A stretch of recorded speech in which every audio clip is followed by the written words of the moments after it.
Hi guys, this is Creative Cuts, a channel where I build, paint and create things. Have you ever looked at a miniature world or watched a diorama video on YouTube and wondered, wow, I wish I could make that, but have no idea where to get started?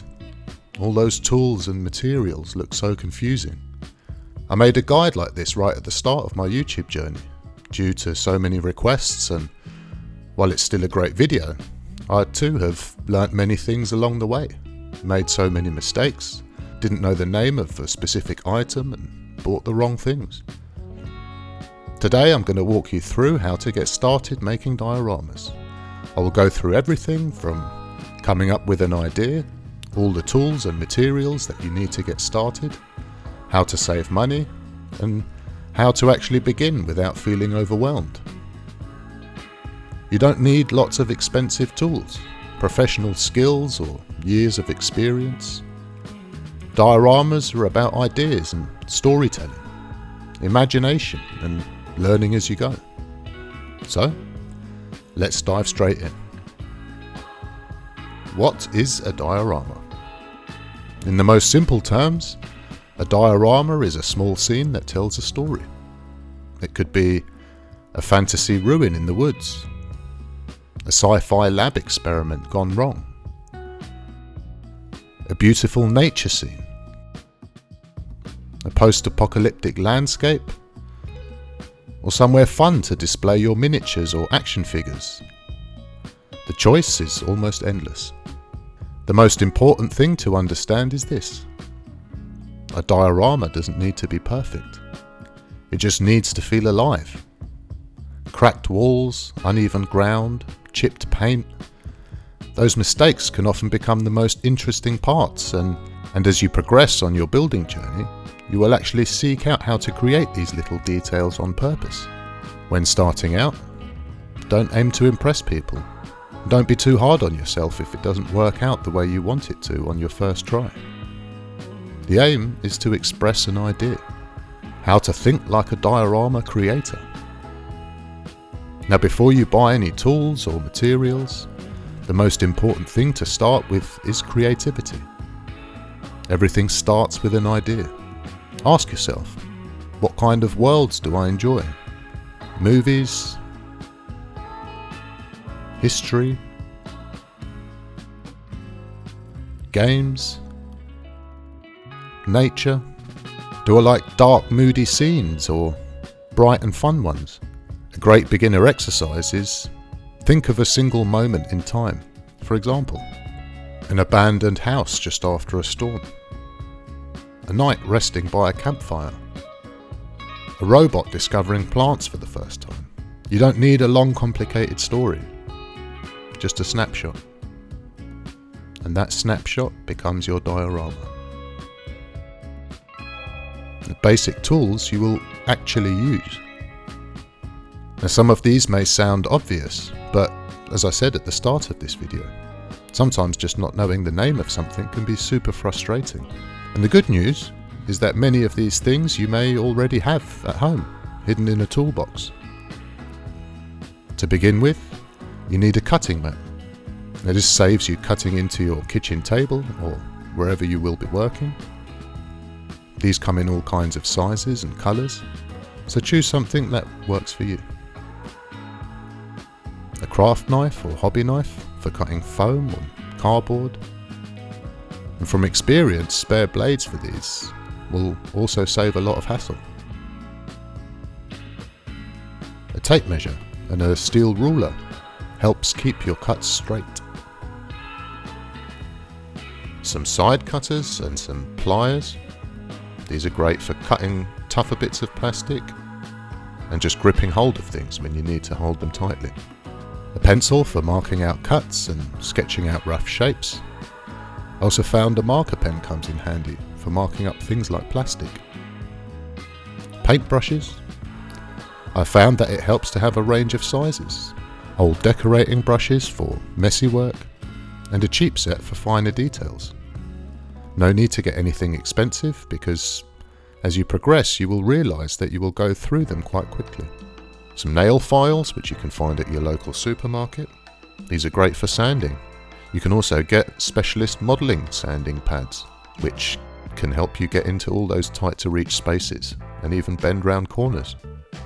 And to glue things together, the three main types of glue that you will use are PVA, white glue or craft glue as it's sometimes called. All basically the same thing, great for sticking things together and making textures and terrain, and cheap and cheerful is fine. A hot glue gun, this is fast and forgiving and beginner friendly. They generally come in two sizes, 7mm and 11mm. Now I would go with the larger size, and if you can afford it, get one with a dual temperature function, as this will allow you to glue foam together without melting it. Super glue can come in very handy for small little details or gluing certain materials together. And if you're too impatient to wait for it to dry like me, then a can of accelerator will dry the super glue almost instantly. And believe it or not, that's it. These are pretty much the bare minimum you need to get started. No expensive power tools needed. As you grow, you might add things like tweezers to get into really tight spaces, some sculpting tools,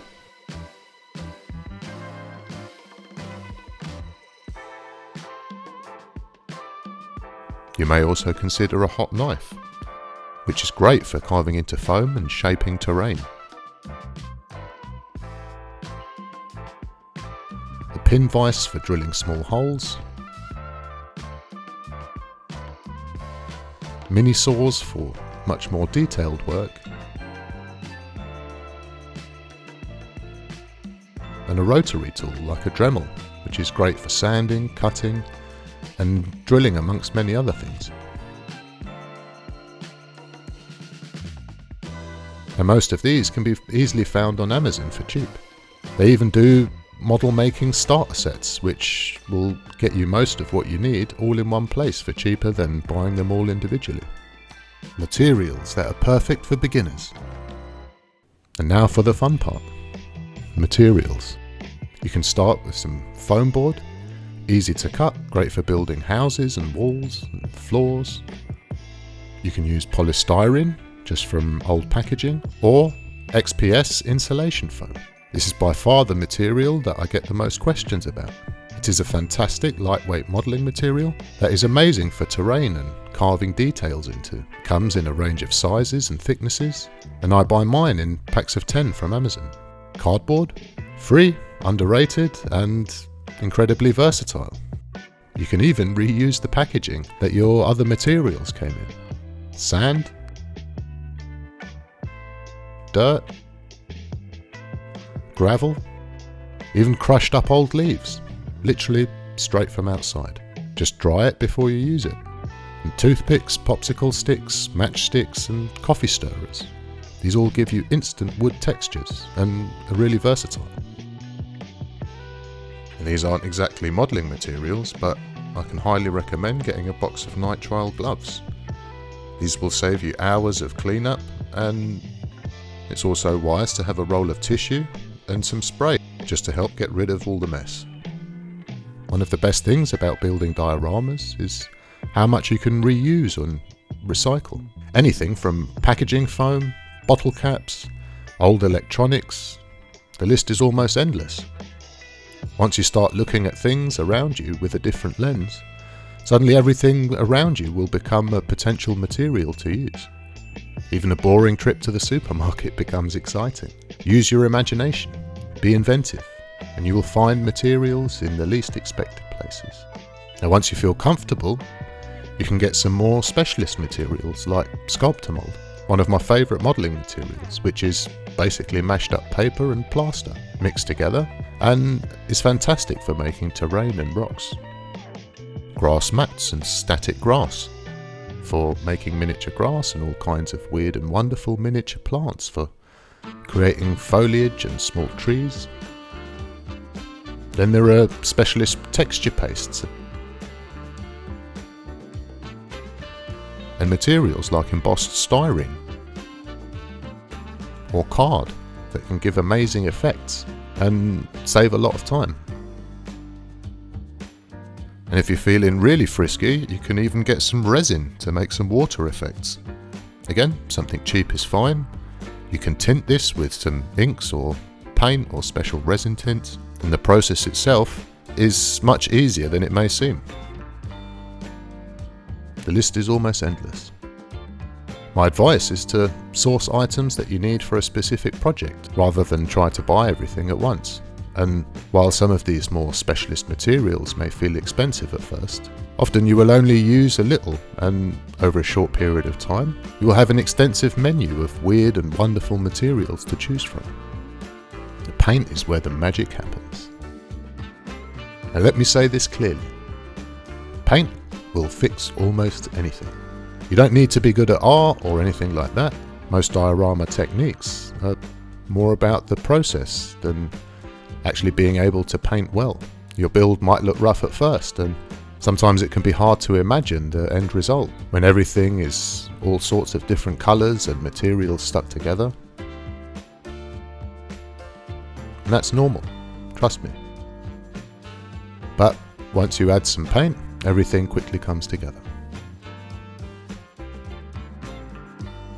My advice would be to use acrylic paints. Cheap craft paints work great. If you're at an art shop, then go for something like student paint rather than artist quality, which are generally higher in pigment, but often much more expensive. In most cases, my advice would be to start with a dark base coat and add lighter colours gradually, to work from the ground up, from inside to out, if that makes sense. And dry brushing will be your best friend. This basically means just adding a bit of paint to a dry brush and wiping most of it off with a tissue, and then lightly skimming over the surface of whatever you're painting.